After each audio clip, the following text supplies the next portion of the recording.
इस कार्यक्रम के पुण्यार्जक हैं श्री कंवरलाल जी महावीर प्रसाद जी, पाटनी, मदनगंज, किशनगढ़, राजस्थान। विशिष्ट शुभ पुण्य जीव जब चक्रेश्वर के जैसे हो, या हो प्रमुख इंद्र या गणधर, प्रश्न पूछ जब लेते हो। अन्य काल में भी तीर्थंकर तब भी लेते ध्वनि से बोल, श्री जिन समव शरण में अंतर, रात दिवस का मत तू तो, रात दिवस का मत तू तो। सिद्धेभ्यः ॐ नमः सिद्धेभ्यः ॐ नमः सिद्धेभ्यः। ओकारं बिन्दुसंयुक्तं नित्यं ध्यायन्ति योगिनः, कामदं मोक्षदं चैव ओंकाराय नमो नमः। अविरल शब्दगणौघ प्रक्षालित भूतलमलकलंका, मुनिभुरिपासित तीर्था, मुनिविरूपासित तीर्था, जयतु जिना जयन्तु जिना। अरहमित्यक्षरं ब्रह्म वाचुकं परमेष्ठिनः, सिद्धचक्रस्य सद्बीजं सर्वतः प्रणमाम्यहम्। देवादिदेव 1008 श्री शांतिनाथ भगवान की, परम पूज्य आचार्य गुरुवर श्री विद्यासागर जी महाराज की, 108 विराजित परम पूज्य मुनि श्री प्रणम सागर जी महाराज की, 108 परम पूज्य मुनि श्री चंद्र सागर जी महाराज की। वैरागी जीव के अंदर जब वैराग्य की परिणति आ जाती है, वह उन सब परिवार के बीच में भी रहेगा तो भी वो अपने में रहने लग जाता है। पढ़ रहा है, लिख रहा है, पहले उत्साह के साथ पढ़ लिख रहा होता है, अब उसके लिए एक पूर्ति सी करना होती है। लौकिक शिक्षा चल रही है, अब उसके लिए पूर्ति करने का भाव आ जाता है, बस इसकी पूर्ति करना है। और उसकी पूर्ति करने के लिए क्या करना है? पास ही तो होना है। बीएससी कर लो चाहे एमएससी कर लो, पास ही तो होना है। और पास होने के लिए क्या करना पड़ता है? कोई बहुत ज्यादा कोचिंग, बहुत ज्यादा मेहनत नहीं करनी पड़ती है। समझदार व्यक्ति के लिए पास होने के लिए मैं बहुत अच्छी तरकीब बता देता हूं, जिसको मैंने अपनाया था। समझ में आ रहा है? बीए, बीएससी, एमएससी करने के लिए क्या मेहनत करनी पड़ती? कुछ नहीं, बैठे बैठे हो जाता है। कहीं नहीं गए आपके 70% मार्क। मैं आपको एक बहुत अच्छी टेक्निक बता रहा हूं जिसे मैंने फॉलो किया था। आप पिछले 10 वर्ष के अनसॉल्व्ड पेपर ले लें, समझ आ रहा है? और उन अनसॉल्व्ड पेपर को ही सॉल्व करके अपने अंदर उसकी पूरी नॉलेज ले लें। आप देखेंगे पिछले 10 वर्षों के उन पेपरों में 2-4% ही क्वेश्चन ऐसे रहते हैं जो नए होते हैं, बाकी सब रिपीट होते रहते हैं। जो टेक्स्ट बुक है उसके अनुसार जो इस कॉलेजों में पढ़ाई होती है, बस वो कॉलेजों में पढ़ाई कर लो, कोई कोचिंग की जरूरत नहीं है। कॉलेज में भी अगर ईमानदारी से पढ़ लोगे, कोई भी प्रोफेसर अगर ईमानदारी से पढ़ाने वाला होगा तो सब समझ में आ जाएगा। अनसॉल्व्ड पेपर सॉल्व कर लो, कुछ गाइडें आती हैं, उन गाइडों को ले लो। कोई कोचिंग, एक्स्ट्रा ट्यूशन की जरूरत नहीं है। आपके 70% मार्क कहीं नहीं गए। और ऐसा करके आप अपने लिए बहुत अच्छा समय निकाल सकते हो। क्या करने के लिए? कुछ अच्छा, नया, अलौकिक पढ़ने के लिए, सीखने के लिए। वो पढ़ाई तो साल भर में 1 सब्जेक्ट, 3 सब्जेक्ट, 4 सब्जेक्ट की पढ़ाई साल भर में, साल भर बहुत बड़ी लगती है। पढ़ाई बहुत छोटी लगती है जिन पढ़ने वाले बच्चों के लिए, क्योंकि वो तो कोर्स बहुत छोटा होता है। अगर आप देखेंगे तो आपको लगेगा कि समय बहुत मिलता है। और उस समय में क्या करें? अगर आपके अंदर राग होगा, मोह होगा, तो आप पिक्चरें देखेंगे, नाटक देखेंगे। और अगर आपके अंदर सम्यक ज्ञान उतरने का एक समय आने वाला होगा तो फिर आपके अंदर सम्यक ज्ञान की ओर गति होगी। और उस सम्यक ज्ञान की ओर गति होगी तो फिर आप अच्छी अच्छी चीजें पढ़ेंगे, और उन चीजों में अगर कोई अच्छी चीज मिलेगी तो अपने घर परिवार के लोगों को भी बताएंगे। वही बेटा जो पहले कुछ और दूसरी दुनिया में रहता था, दूसरी दिशा में गति करता है, उसी बेटे के सामने जब कुछ ऐसी धार्मिक पुस्तकें आ जाती हैं और वह एक बार पढ़ते पढ़ते पढ़ लेता है, 100 नारी 100 सुत को जनती रहती 100 ठोर, तुमसे सुत को जनने वाली है जननी होती क्या कोई और। समझ में आ रहा है? जब वो ये पढ़ लेता है तो सोचता है देखो कितनी अच्छी चीज मिल गई, ये बात जननी को ही पढ़ानी चाहिए। तो वो बेटा इन पंक्तियों को लेकर के जननी के पास पहुंच जाता है और जननी को पढ़ाता है कि देखो ऐसी जननी भी बहुत दुर्लभ होती है जिस जननी से ऐसा कोई पुत्र उत्पन्न हो जो धर्म के मार्ग पर लगने जा रहा हो, जो इस तरह से वैराग्य भाव को प्राप्त हो रहा हो। पढ़ना भी, उसी में से चॉइस करना भी, और उसी से ही जिनके मुंह लटके हुए हैं उनको समझाना भी, ताकि थोड़ा थोड़ा सा उनका भी मानस बनने लग जाए कि देखो जिसे हम पहले कहते थे धर्म कर, मंदिर जा, कुछ पढ़ ले, कुछ भावना कर ले, आलोचना पाठ पढ़ ले, आज वो हमें पढ़ाने आ गया। अब बेटा बड़ा हो गया तो पढ़ाने तो आएगा ही।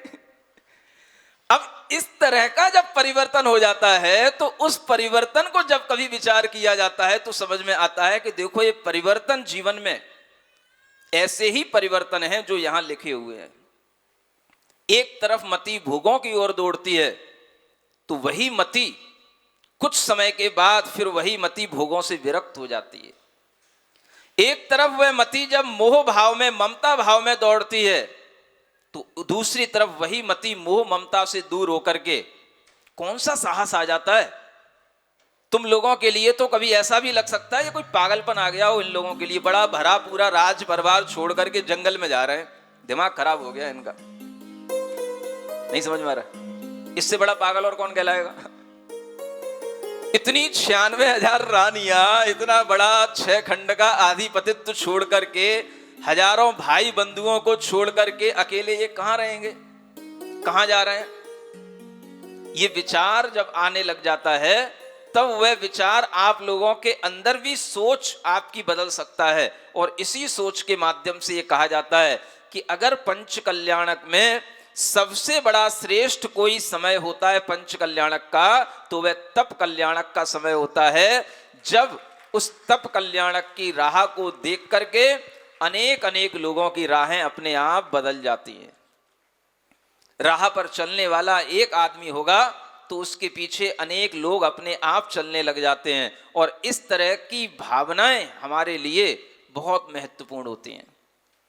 आप चाहते हो कि ये तीर्थंकरों का तप कल्याणक हमारे सामने आए, और ये सामने अगर आएगा तो कैसे आएगा, इन्हीं भावों से आएगा। आप विचार करें क्षण भर में कैसे वह परिवर्तन हो जाता है, और जब परिवर्तन हो जाता है तो तुरंत सारा माहौल बदल जाता है।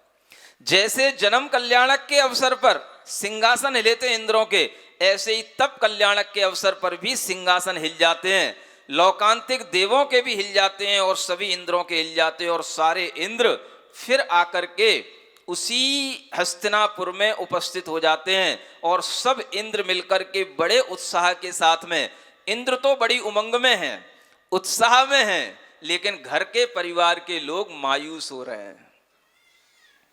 सुन रहे हो, ये भी एक बड़ी विचित्र बात है।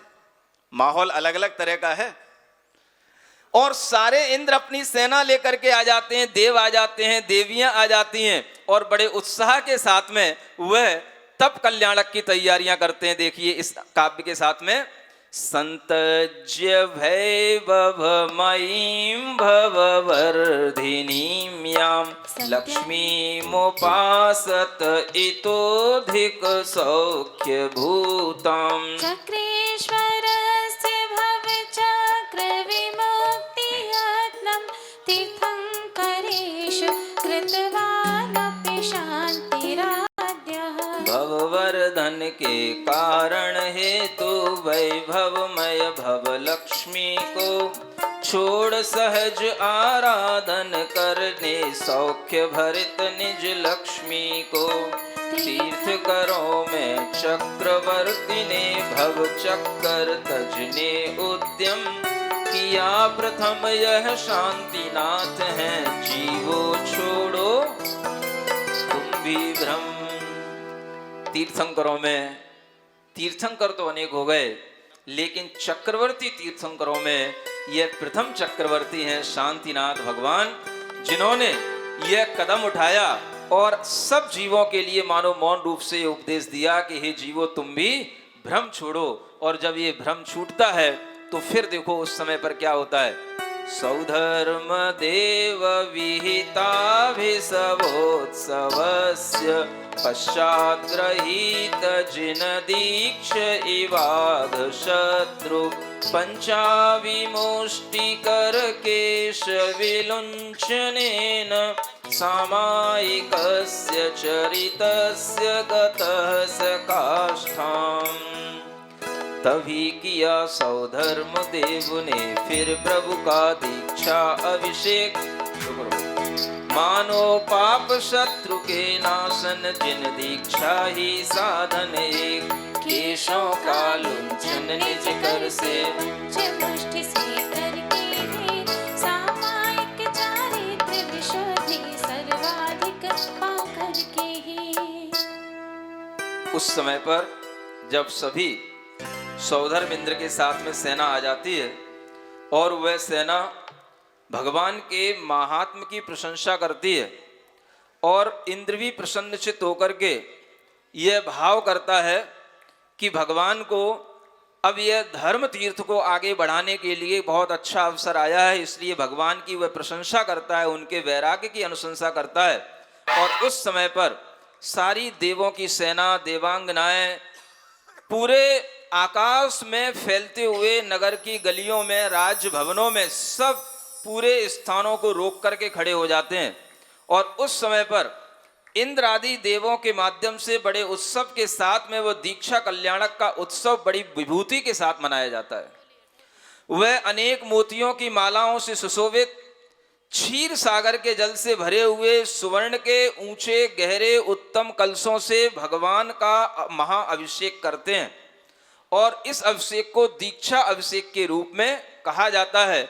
ऐसा दीक्षा अभिषेक इंद्र राजा के द्वारा बड़े बड़े सभी इंद्रों के सेनाओं के साथ में सौधर्म प्रमुख इंद्र बनकर के वह सौधर्म इंद्र उस दीक्षा अभिषेक की तैयारी करता है। और यह दीक्षा अभिषेक का कार्य आदर पूर्वक अच्छे दिव्य आभूषण पहनाए जाते हैं, उतारे नहीं जाते। अभी सुन रहे हो, जब राज्याभिषेक होता है, दीक्षाभिषेक होता है तो बड़े महोत्सव के साथ होता है। पहले उबटन लगाई जाती है, पहले तेल फुलेल लगाए जाते हैं, दिव्य आभरण पहनाए जाते हैं, दिव्य वस्त्र पहनाए जाते हैं, चंदन की सुगंधित मालाएं पहनाई जाती हैं और अनेक प्रकार के वैभवों से उन्हें पहले सजाया जाता है। और उस सजा करके वह इंद्र उनके उस दीक्षा उत्सव को मनाने के लिए तत्पर होता है।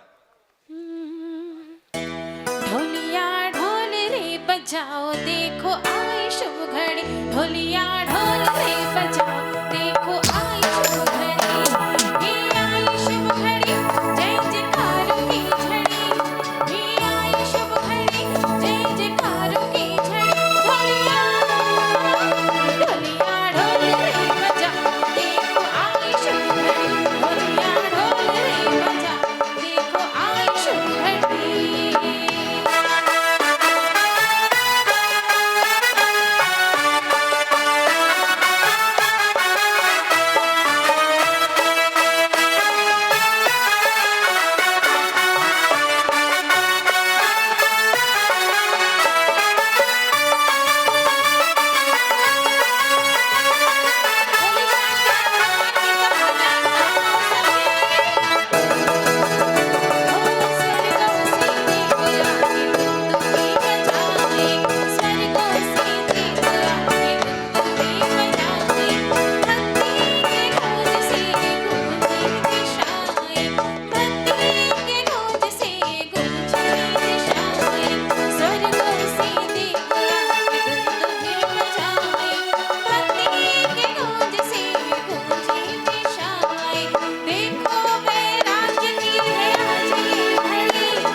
भूरी भूरी प्रशंसा करते हैं और उसी में मंगल नृत्य करते हैं, मंगल गान करते हैं। स्वर्गों से देव आके दुंदुभी बजाए, स्वर्गों से देव आके दुंदुभी बजाए, धरती के ढोल से गूंजे दिशाएं, धरती के ढोल से गूंजे दिशाएं। हाथों में आरती के दीपों की लड़ी, हाथों में आरती के दीपों की लड़ी, ढोलिया ढोल रे बजा दे आई शुभ घड़ी, ढोलिया ढोल रे बजा दे आई शुभ घड़ी।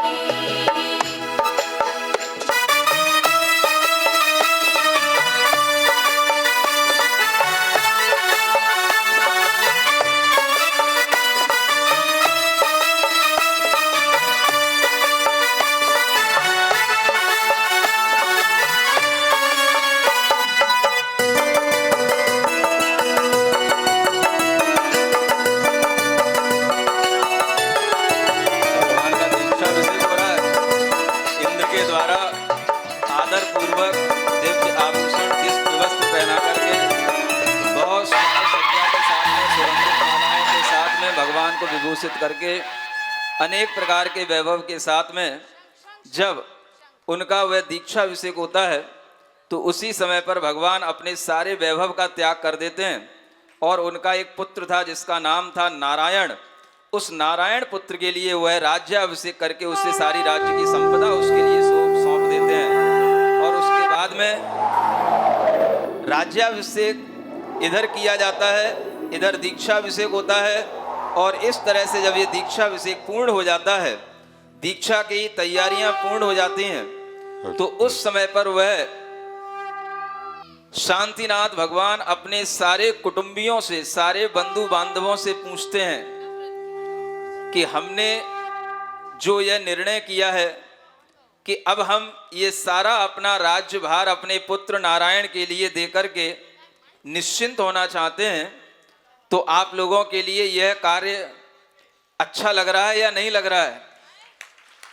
तो सभी लोग जब इंद्र का उत्साह देखते हैं तो मौन पूर्वक स्वीकृति भी देते हैं और उत्साह से तालियां बजाने करके भी स्वीकृति देते हैं कि ये बहुत ही उत्तम विचार है आपका। और वह उस समय पर अपने सभी कुटुंबियों को बता करके कि देखो मेरा विचार अब इस संसार से मुक्त होने का है, मैं अब इस संसार के किसी भी कार्य में, किसी भी तरह के प्रलोभन में अपना समय व्यतीत नहीं करना चाहता। इसलिए मेरे शरीर को जन्म देने वाले मेरे माता पिता, मैं आपसे भी कहता हूं कि आप दुखी मत होना, क्योंकि आपने मेरे शरीर को जन्म दिया है। मेरी आत्मा तो अजर अमर अविनश्वर है। मैं उसी आत्म तत्व की प्राप्ति करने के लिए यह राज भोग वैभव सभी कुछ छोड़ करके यहाँ से मैं वन की ओर प्रस्थान करूंगा। आप लोग अपने हृदय में हमारे प्रति जो अनुराग का भाव बनाए रखे थे वो बना करके रखना, लेकिन कभी भी दुखी मत होना, कभी भी विह्वल मत होना, परेशान मत होना। यह संसार की नीति है कि अगर व्यक्ति अपना आत्म कल्याण करना चाहता है तो उसे मोह को छोड़ना ही पड़ता है। और ऐसा विचार करके वह शांतिनाथ भगवान इंद्र का हाथ पकड़ लेते हैं। हाँ, 2 मिनट भाभी। इंद्र से कुछ मंत्रणा करते हैं और इंद्र उनसे कहता है, प्रभु आपका यह विचार, सारे देव लोग आपकी इस अनुमोदना के साथ में आपके विचार की प्रशंसा कर रहे हैं। और यह देखो सामने रत्नमयी एक सर्वार्थ सिद्धि नाम की पालकी है, शिविका है। यह इंद्र की आज्ञा से ही कुबेर ने बना करके यहाँ पर उपस्थित की है। आपको कुछ भी कष्ट नहीं होगा, इस पालकी पर बैठ करके आपको विहार करना है। तब के समय पर ही अंतराय आते हैं, माँ रोती है, बंधु बांधव रोते हैं, भाई रोते हैं, सब गिड़गिड़ाते हैं, हाथ पैर पकड़ते हैं और कहते हैं ये आप क्या करने जा रहे हो। लेकिन वह सबको बड़े प्यार से समझाते हैं, सबके सिर पर हाथ फेरते हैं और कहते हैं आप बिल्कुल निश्चिंत रहो। अब हम जो कार्य करने जा रहे हैं वो इतना अद्भुत है, इतना अनुपम है कि अब हमें किसी भी माँ को कभी भी कष्ट नहीं देना पड़ेगा। और हम ऐसा कार्य करने जा रहे हैं जिससे एक बार बस आप माता पिता को जो क्षणिक दुख होगा, उसके बाद में इस जीवात्मा के द्वारा किसी भी माता पिता को कभी भी अब दुख नहीं दूंगा, ऐसी मेरी आत्मा के अंदर संकल्प हुआ है। और इसीलिए मैं अपने जन्म मृत्यु का नाश करने के लिए, यह जैनेश्वरी दीक्षा लेने के लिए मैं इस घर को, राजभार को छोड़ करके यहाँ से मैं इंद्र के साथ बाहर निकलता हूँ। और ऐसा सोच करके वह सर्वार्थ सिद्धि नाम की पालकी पर सवार हो जाते हैं। विषयों की तृष्णा को छोड़ के चल पड़े शांति कुमार। विषयों की तृष्णा को छोड़ संयम की साधना में चल पड़े शांति कुमार। विषयों की तृष्णा को छोड़ संयम की साधना में चल पड़ शांति कुमार। परिग्रह की चिंता को तोड़कर निज के चेतन में रम रहे शांति कुमार। वेश दिगंबर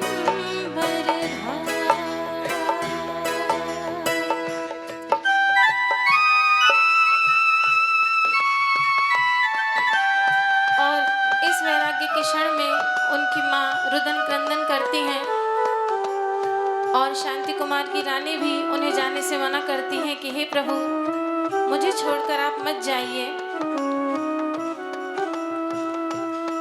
प्रभु चल पड़े वन को ध्याई निज चेतन को। प्रभु चल पड़े वन को ध्याई निज चेतन को। सब राग तंतु तोड़े काटे भवबंधन को। सब राग तंतु तोड़े काटे भवबंधन को। फिर मोह शत्रु नाश और छायिक चारित्र धरे, जिसमें है आनंद अपार। विषयों की तृष्णा को छोड़ संयम की साधना में चल पड़ शांति कुमार। जब इंद्र भगवान को पालकी में बिठा करके उस पालकी के आसपास अनेक देवलोग पुष्प वर्षा कर रहे हैं और उस सजी हुई पालकी में जब वे भगवान विराजमान हो जाते हैं तो जय जय शब्दों की एक गूंज पूरे आकाश मंडल में होती है। गंधोदक की वृष्टि पूरे आकाश में होती है। शीतल पवन चारों ओर बहने लग जाती है। अनेक गंधर्व बंदी जन मिलकर के मंगल गान गाते हैं और तरह तरह के ढोल नगाड़ों से, ऊंचे शब्दों से ये घोषणा हो अपने आप हो जाती है कि इंद्र की आज्ञा से देवलोग, यह देखो, यह गुरु भगवान मोह रूपी शत्रु को जीतने के लिए अपने घर से बाहर निकल पड़े हैं। चारों ओर जय जय शब्दों का कोलाहल होता है। जय हो, जय हो, जय हो। अनेक दिव्य देवांगनाएं प्रसन्न होकर के भगवान के समक्ष नृत्य कर रही होती हैं। झनक झनक मोरी बाजे पायलिया, झनक झनक मोरी बाजे पायलिया, भक्ति के गीत सुनाई पायलिया। झनक झनक मोरी बाजे पायलिया, झनक झनक मोरी बाजे पायलिया। किन्नर जाति की देवियां मधुर स्वरों से गा रही होती हैं। दुंदुभियों के शब्द सारी दिशाओं में, पूरी दिशाओं में भर जाते हैं। इंद्र लोग भगवान के ऊपर चमर भरा रहे होते हैं। दिक कुमारियां हाथ में मंगल द्रव्य लेकर के सामने चल रही होती हैं। बाजों के शब्द, नृत्यों से, जय जयकारों के शब्दों से और गंधर्व के द्वारा होने वाले गीतों से संसार भर को आनंद उत्पन्न हो रहा होता है। बहुमूल्य रत्नमयी दिव्य पालकी में भगवान विराजमान होते हैं और दिव्य माला, आभूषण, वस्त्र आदि को पहने हुए वो ऐसे लगते हैं जैसे मुक्ति रूपी कन्या को वरने के लिए जाने वाला कोई बहुत बड़ा श्रेष्ठ दूल्हा हो।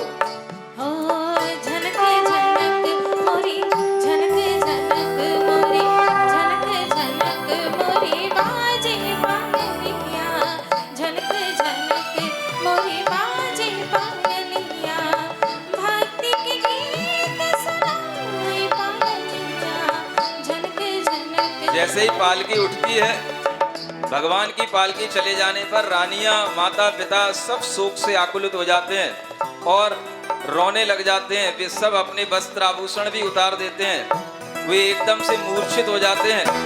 ऐसा लगता है कि जैसे वो पृथ्वी पर गिर पड़े हों, नेत्र उनके बंद हो गए और भगवान के कारण से उनके अंदर बहुत विलाप उत्पन्न होता है।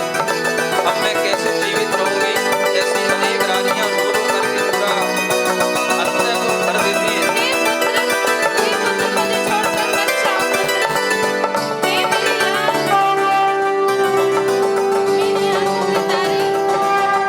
रानियों की केस पास छूट गए,